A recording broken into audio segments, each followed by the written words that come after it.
എല്ലാവർക്കും നമസ്കാരം. ഞാൻ സരിത മഹേശ്വരൻ. ഇന്ന് ശ്രീകൃഷ്ണവിലാസ മഹാകാവ്യത്തിന്റെ 6ാമത്തെ സർഗത്തിലെ 10, 11, 12 എന്നീ ശ്ലോകങ്ങളാണ് നമ്മൾ പഠിക്കുന്നത്. അനുഷ്ടുപ്പ് വൃത്തത്തിലാണ് 3 ശ്ലോകങ്ങളും. ഭഗവാൻ അച്ഛനോട് ചോദിച്ചു, നന്ദഗോപരോട് ചോദിച്ചു, എന്താണ് ഇവിടെ നടക്കുന്നത് എന്നുള്ളത്. അതിന് നന്ദഗോപര് മറുപടി പറയാണ്. 10ാമത്തെ ശ്ലോകം നോക്കൂ. അയം ഖലു മഖ ശ്രീമാൻ മഘോന പ്രീതിവർദ്ധന പ്രതിവർഷം സുതാസ്മാഭിരിജ്യതേ ഭക്തിശാലിഭി. നമുക്ക് ആദ്യം പദച്ഛേദം നോക്കാം. അയം ഖലു മഖ ശ്രീമാൻ മഘോന പ്രീതിവർദ്ധന പ്രതിവർഷം സുത അസ്മാഭി ഇജ്യതേ ഭക്തിശാലിഭി. ഇവിടെ നന്ദഗോപര് പറയാണ്, ഹേ സുത, പുത്ര ഉണ്ണിക്കണ്ണ, നിനക്കറിയില്ലേ നമ്മളിത് ചെയ്യണതാണ്, എല്ലാ വർഷവും ചെയ്യണതാണ് എന്നാണ് പറഞ്ഞു പറയണത്. അയം ഖലു മഖ, ഈ കാണുന്നത് ഒരു യാഗമാണ്. എങ്ങനത്തെ യാഗമാണ് എന്നാണെങ്കിൽ, ശ്രീമാൻ മഖ, വളരെ ഐശ്വര്യസമ്പൂർണമായിട്ടുള്ള ഒരു യാഗമാണ്. അതെന്തിനു വേണ്ടിയിട്ടാണ് നമ്മൾ ചെയ്യണതെന്നാണെങ്കിൽ, മഘോന പ്രീതിവർദ്ധന. മഘോന, മഘവാവ് എന്ന് പറഞ്ഞാൽ ഇന്ദ്രൻ, മഘോന ഷഷ്ഠി ഏകവചനം. അതായത് ഇന്ദ്രന് സന്തോഷമുണ്ടാക്കുന്നതായ പ്രീതിവർദ്ധന, ഇന്ദ്രനെ സന്തോഷിപ്പിക്കാൻ വേണ്ടിയിട്ട് വളരെ ഐശ്വര്യ സമ്പൂർണമായിട്ടുള്ള ശ്രീമാൻ മഖ ഖലു അയം, വളരെ സമ്പന്നമായിട്ടുള്ള ഐശ്വര്യപൂർണമായിട്ടുള്ള ഒരു യാഗമാണ് നമ്മൾ ചെയ്യാൻ ഉദ്ദേശിക്കുന്നത്. മാത്രമല്ല നമ്മൾ എന്താ ചെയ്യുന്നത്, പ്രതിവർഷം ഭക്തിശാലിഭി അസ്മാഭി അയം ഇജ്യതേ. പ്രതിവർഷം എന്ന് പറഞ്ഞാൽ വർഷേ എല്ലാ കൊല്ലവും നമ്മൾ എന്ത് ചെയ്യാറുണ്ട്, ഈ യാഗം ചെയ്യാറുണ്ട്. ഇന്ദ്രനെ സന്തോഷിപ്പിക്കാൻ വേണ്ടിയിട്ട് യാഗം ചെയ്യാറുണ്ട്. എന്തിനാണ് ഇന്ദ്രനെ സന്തോഷിപ്പിക്കുന്നത്? ഇവരൊക്കെ ഗോകുലത്തിലുള്ളവരാണല്ലോ. പശുക്കൾക്ക് പുല്ല് വേണം, വെള്ളം വേണം. ആ പുല്ലും വെള്ളമൊക്കെ ഉണ്ടാവണമെങ്കിൽ നല്ലോണം മഴ പെയ്യണം. മഴ പെയ്താലേ ഇതൊക്കെ ഉണ്ടാവുള്ളൂ.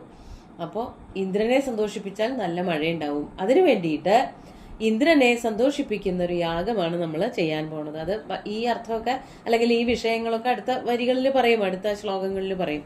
അപ്പോൾ നമ്മള് ഭക്തിശാലികളായിട്ടുള്ള ഗോകുലത്തിലെ പ്രജകൾ എല്ലാവരും തന്നെ ഭക്തിശാലിഭി അസ്മാഭി, ഭക്തി നല്ലവണ്ണം ഉള്ളവരായ, ഇന്ദ്രനോട് വളരെയധികം ആദരവുള്ളവരായ അസ്മാഭി നമ്മളാൽ പ്രതിവർഷം അയം ഇജ്യതേ, എല്ലാ വർഷവും ഇത് ചെയ്യാറുണ്ടല്ലോ.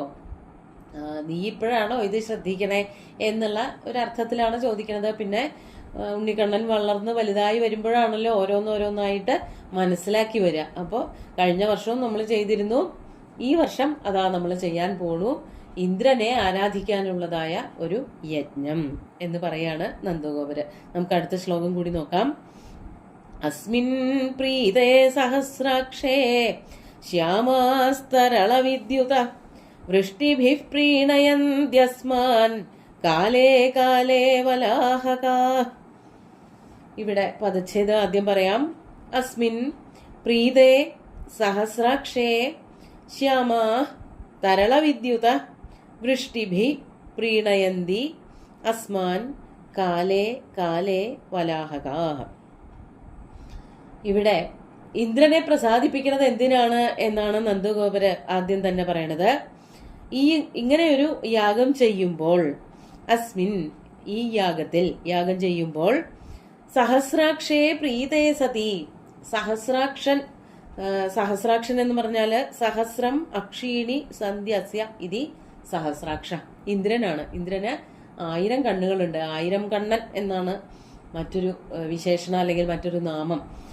ശരീരമാസകലം കണ്ണുകളാണത്രേ ഉള്ളത്. അതുകൊണ്ടാണ് സഹസ്രാക്ഷൻ എന്ന് പറയുന്നത്.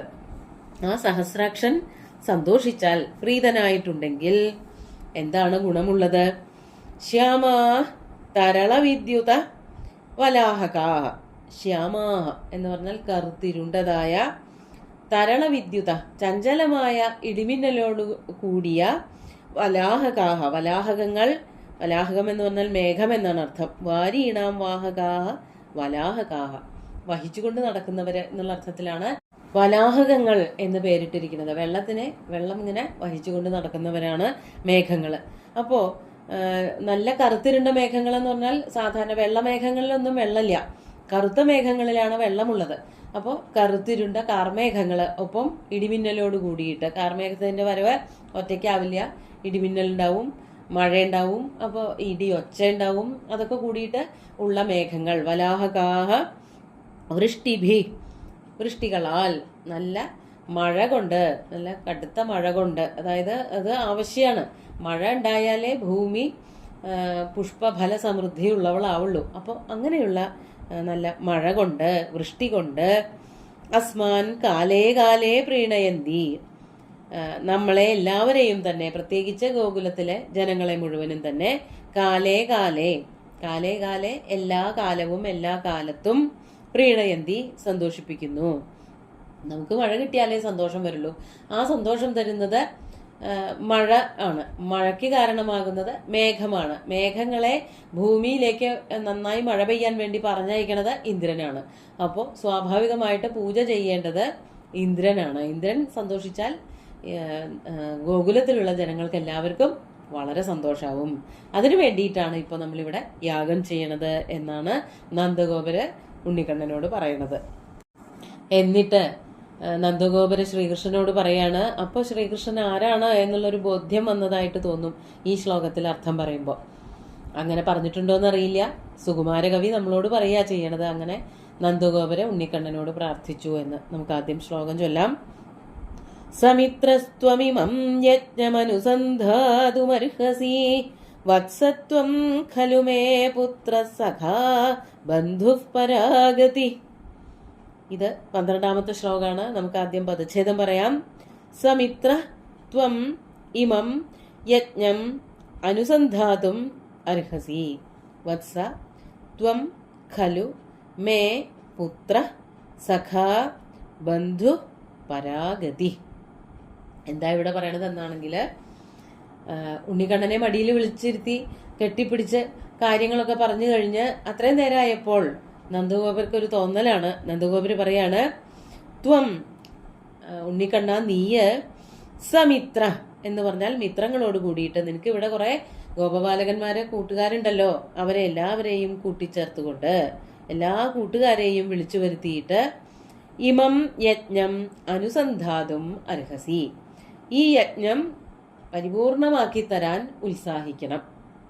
അതായത് ഗോപന്മാരെല്ലാവരും തന്നെ അതിനായിട്ട് ശ്രമിച്ചുകൊണ്ടിരിക്കുന്നുണ്ട്. നിങ്ങൾ കുട്ടികളും അതിനായിട്ട് നല്ലോണം ഉത്സാഹിക്കണം എന്ന് പറയാണ് ചെയ്യണത്. അങ്ങനെ മാത്രം പറയല്ല, കുട്ടികളും അതിന്റെ കൂടെ ഉത്സാഹിക്കണം എന്നുള്ള അർത്ഥത്തിൽ മാത്രമല്ല നന്ദഗോപര് പറഞ്ഞത് എന്നുള്ളത് അടുത്ത വരിയുടെ അർത്ഥം കൂടി പറയുമ്പോൾ മനസ്സിലാക്കാൻ പറ്റും. അനുസന്ധാതും എന്നുള്ളതിനെ നിർവർത്തയിതം, അതിനെ സഫലമാക്കാൻ, പരിപൂർണമായിട്ടുള്ള ഫലമുള്ളതാക്കാൻ നീ ഉത്സാഹിക്കണം. ഉണ്ണിക്കണ്ണ നീ മാത്രമല്ല, സുഹൃത്തുക്കൾ എല്ലാവരും ഇവിടെ ഉണ്ടാവുകയും വേണം. എന്നിട്ട് ഉണ്ണിക്കണ്ണനോട് നന്ദഗോപര് പറയാണ്, വത്സ കുട്ട നീയാണല്ലോ, ത്വം ഖലു മേ പുത്ര സഖാ ബന്ധു പരാഗതി, നീ എനിക്ക് എല്ലാമാണ്.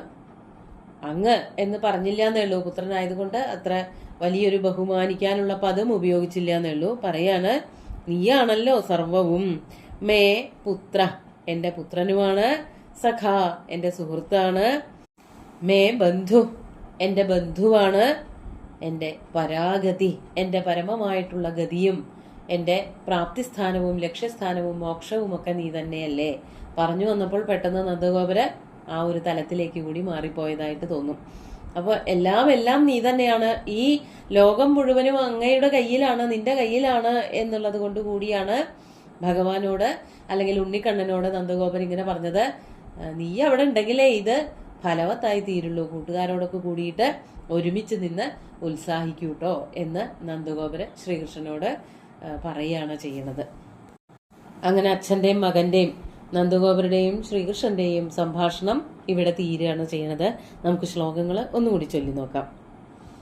അയം ഖലു മഖ ശ്രീമാൻ മഘോന പ്രീതിവർദ്ധന പ്രതിവർഷം സുതാസ്മാഭിരിജ്യതേ ഭക്തിശാലിഭി അസ്മിൻ പ്രീതേ സഹസ്രാക്ഷേ ശ്യാമാസ്തരളവിദ്യുത വൃഷ്ടിഭിഃ പ്രീണയന്ത്യസ്മാൻ കാലേ കാലേ വലാഹകാ സമിത്രസ്ത്വമിമം യജ്ഞമനുസന്ധാതുമർഹസി വത്സത്വം ഖലു മേ പുത്രസഖാ ബന്ധുഃ പരാഗതി. ആദ്യം പുത്രനാണ്, പിന്നെ സഖാവാണ്, കൂട്ടുകാരനാണ്, പിന്നെ ബന്ധുവായി, അതിനുശേഷം പരമമായിട്ടുള്ള ഗതിയും നീ തന്നെയാണല്ലോ എന്ന് പറയുമ്പോൾ ഓരോ പടിപടിയായിട്ട് ആ ബന്ധുത്വം മാറിയിട്ട് ആശ്രയത്വം, അതുപോലെ തന്നെ മോക്ഷം എന്നുള്ള അവസ്ഥയും നീ തന്നെയാണ് എന്നുള്ള തിരിച്ചറിവിലാണ് വന്നു നിൽക്കുന്നത്. സുന്ദരമായിട്ടുള്ള 3 ശ്ലോകങ്ങളും ഭഗവാന്റെ കാൽക്കൽ അർപ്പിച്ചുകൊണ്ട് ഗുരുവായൂരപ്പനെ സാഷ്ടാംഗം നമസ്കരിച്ചുകൊണ്ട് എല്ലാവർക്കും ശുഭദിനം നേർന്നു നിർത്തട്ടെ. നന്ദി.